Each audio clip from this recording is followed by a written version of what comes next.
ఇరాన్‌లో చనిపోయినటువంటి నిరసనకారులు ఒక 3000, 5000, 6000 కాదు, 15,000 కాదు, 30,000 మంది ఉన్నారని ఇప్పుడు టైమ్స్ పత్రిక సంచలనమైనటువంటి విషయాలు బయటపెట్టింది. అదే మొదటి నుంచి కూడా నేను చెబుతున్నది ఏంటంటే కనీసం 15,000 మందికి పైగానే చనిపోయారని. ఎవరు? బాసత్ దళాలు. ఈ ఇస్లాం రెవల్యూషనరీ గార్డ్స్ ఆధ్వర్యంలో నడుస్తున్నటువంటి బాసత్ దళాలు అంటే వీళ్ళు వాలంటరీ పద్ధతిలో దాదాపు 1,80,00,000 నుంచి 2 కోట్ల మంది ఉంటారు. అంటే ఇస్లాం కోసం పనిచేస్తున్నటువంటి ఆ ప్రజలే. వాళ్ళకి దేశం అభివృద్ధి, అనాభివృద్ధి, ఆర్థిక సంక్షోభం, రాజకీయ సంక్షోభంతో పని లేదు.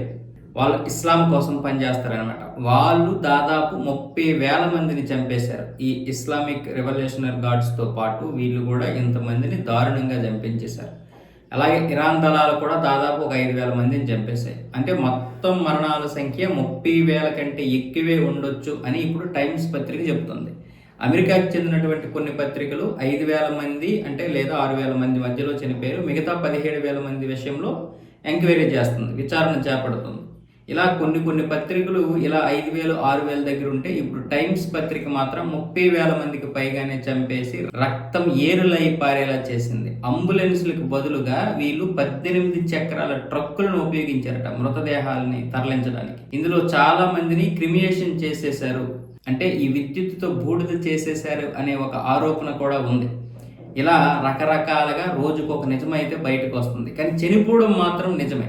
ఎందుకంటే ఇరాన్ అమెరికా చేతిలోకి పడితే ఇక ఇరాన్ జీవితం అయిపోయినట్లే, ఇరాన్ భవిష్యత్తు మరి లేనట్లే.